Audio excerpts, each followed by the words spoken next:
ordering fractions, putting them in order. For example, list in decreasing size order 3 fractions A, B, and C, and they have these values. The method is to express each over a common denominator.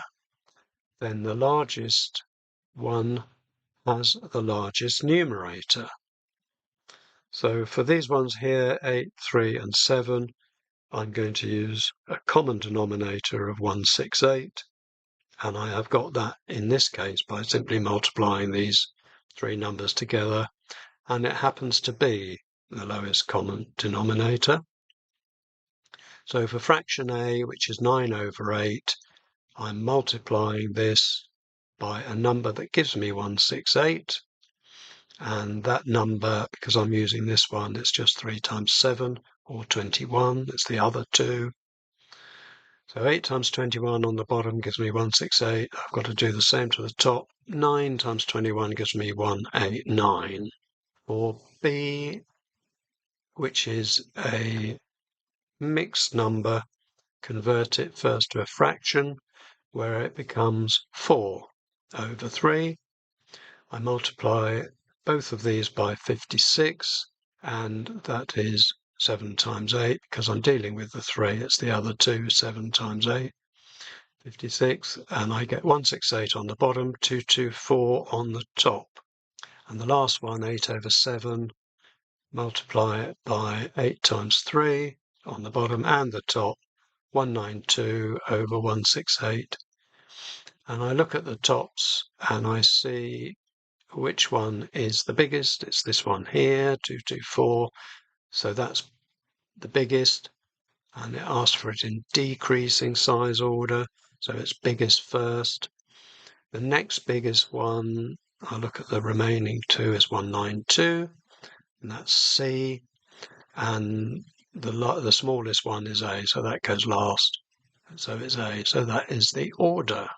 Finding a fraction of another quantity. Here's the example. What is 3/7 of 19? You must remember that of means multiply. So simply do a multiplication. 3/7 of 19 is 3/7 times 19. And I've written this as 19 over 1.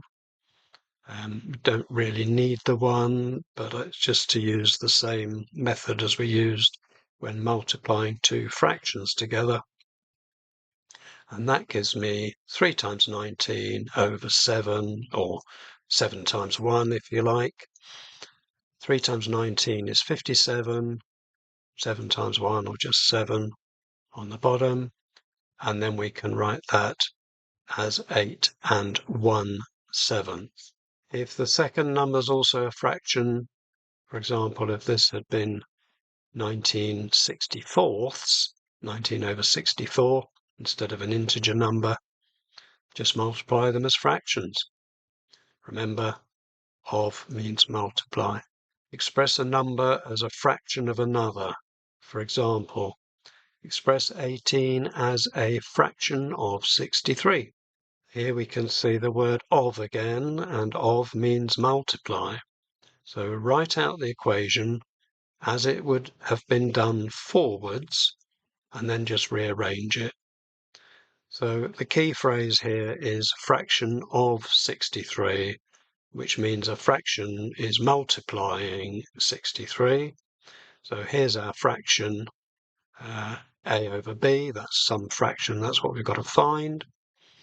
And then here's our of, that's the multiply sign there, and then 63.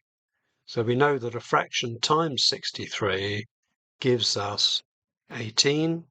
And so the worked example, we know A over B times 63 is 18. So we divide both sides by 63 to move it from here, and it appears under the 18. And this is our fraction. A over B, some fraction, is 18 over 63. So that's what we're looking for. Express 18 as a fraction. And there it is, look, 18 over 63. And we can simplify that to 2 over 7. And make sure you write the numbers the correct way round. Fraction of n, some number n, means n is multiplying the fraction and not the other number. So don't do the fraction times 18 in this case, because you see 18 there. Fraction of 63 means fraction times 63. Write it out like that.